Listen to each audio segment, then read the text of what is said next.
World War II cast a long shadow over Europe.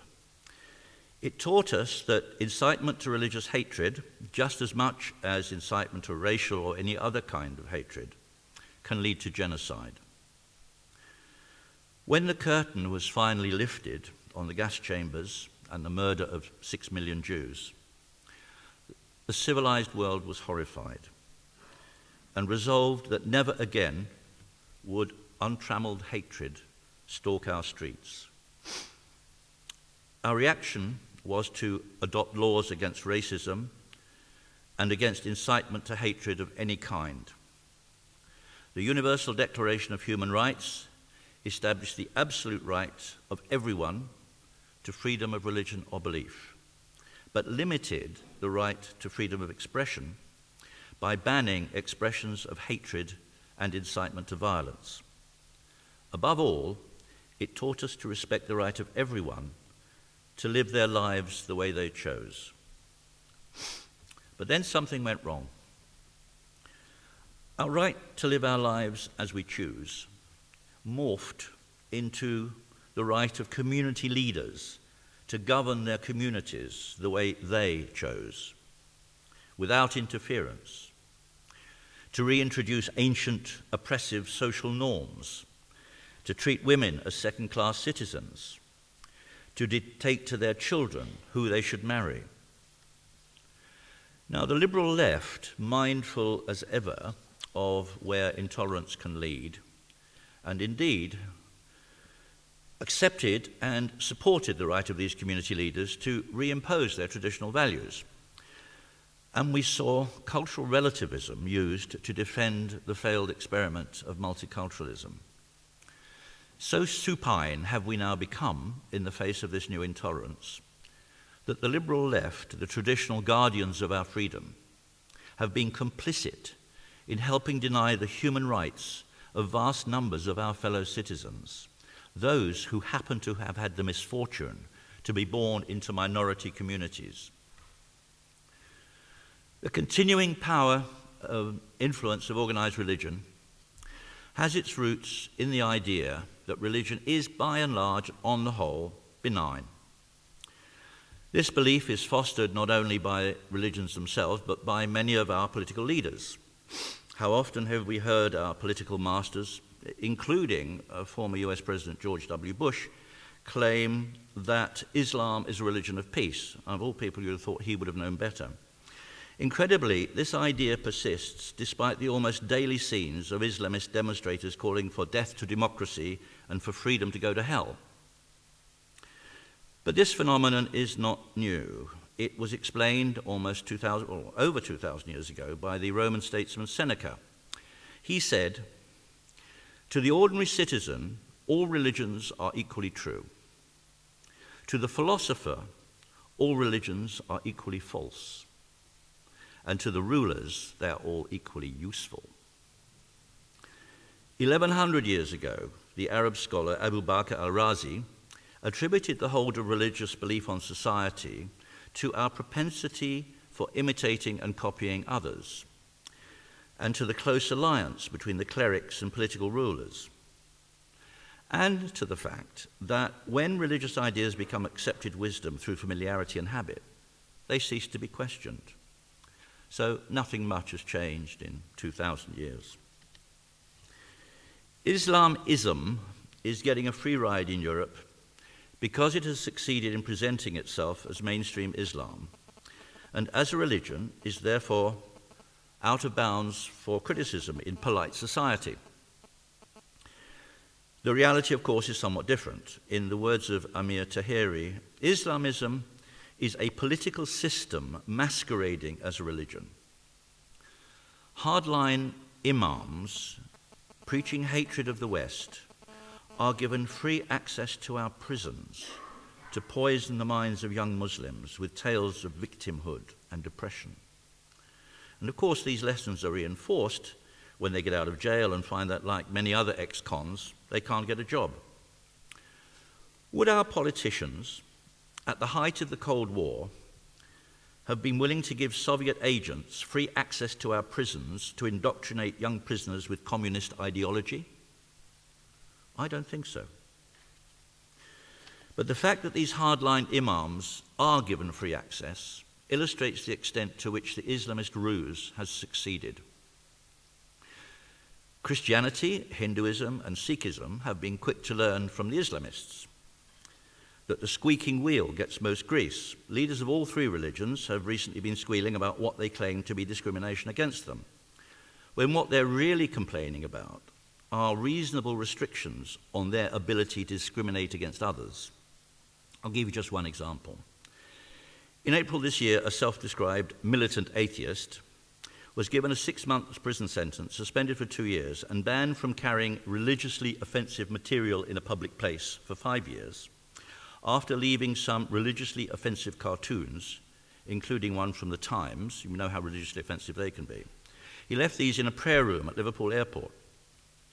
Now, England repealed its centuries-old blasphemy law in 2008, but in 2006, it introduced a new religious hatred law, which it seems is now being used as an even more pernicious form of blasphemy law under another name.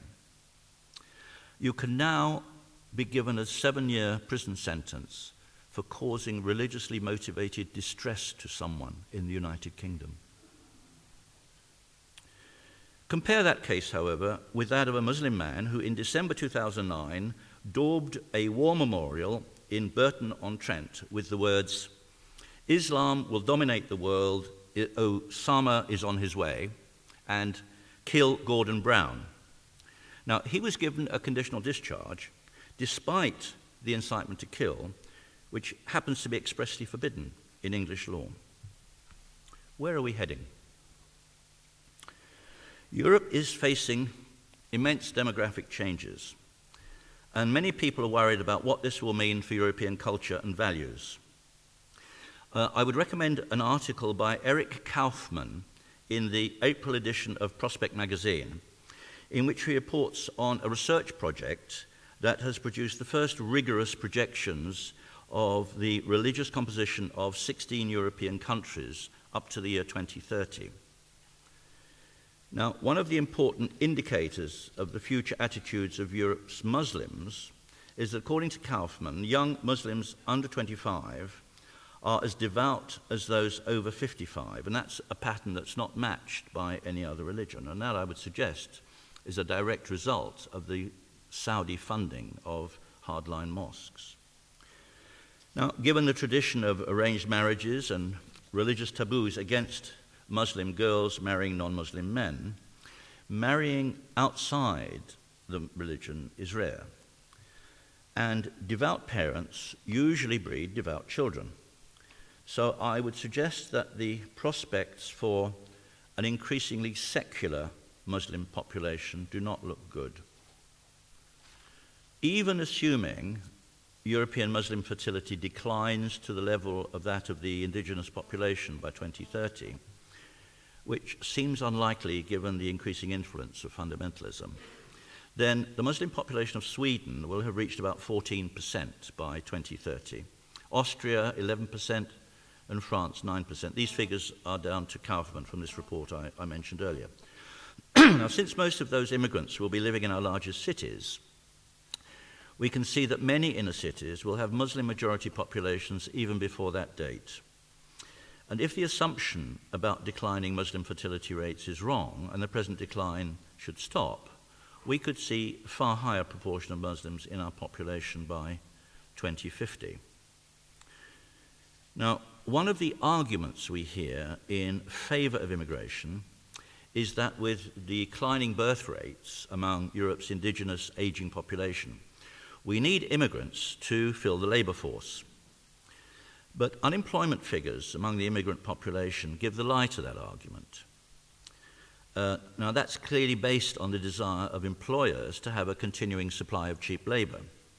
But unemployment among the minority communities in our inner cities is in some places running as high as 50%. Now, one way to ensure that everyone is paid a fair wage would, of course, be to limit the supply of cheap labor by reducing immigration. So the pull factor in favor of immigration is therefore based on a false premise. The push factor, however, is a far more intractable problem.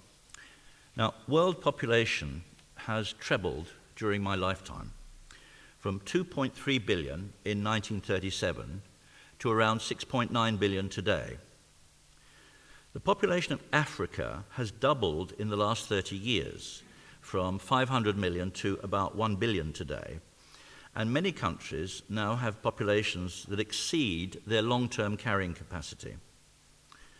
Now, I won't go into the culpability of the church in this, but its long-standing opposition to family planning has clearly helped to exacerbate what could have still have been a soluble problem only 40 years ago. Excuse me.